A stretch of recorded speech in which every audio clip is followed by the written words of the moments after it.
Heart attack কি হঠাৎ করে হয়? না, আপনার শরীর আগে থেকেই সিগন্যাল পাঠাতে শুরু করে।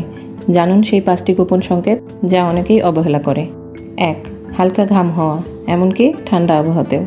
কোনো পরিশ্রম ছাড়াই হঠাৎ ঘেমে যাওয়া, বিশেষ করে ঠান্ডা ঘাম, হার্টের সমস্যার লক্ষণ হতে পারে। 2. বাম হাতে বা কাঁধে টান বা ব্যথা, হৃদযন্ত্রে রক্তপ্রবাহ বাধাগ্রস্ত হলে এই ব্যথা ছড়িয়ে পড়ে বাম হাতে। একে অবহেলা করলে বিপদ ঘনিয়ে আসতে পারে। 3. বুক ধড়ফড় করা বা হৃদস্পন্দনের গতি অনিয়মিত হওয়া, হঠাৎ হৃদস্পন্দন বেড়ে যাওয়া বা অনিয়মিত হওয়া হার্ট অ্যাটাকের আগাম সতর্কবার্তা হতে পারে। 4. হজমের সমস্যা, বমি ভাব বা পেট ভার লাগা।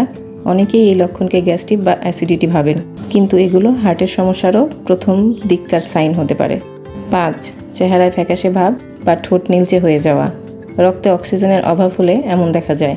এটি হৃৎপিণ্ডে সমস্যা তৈরি হওয়ার গুরুত্বপূর্ণ ইঙ্গিত।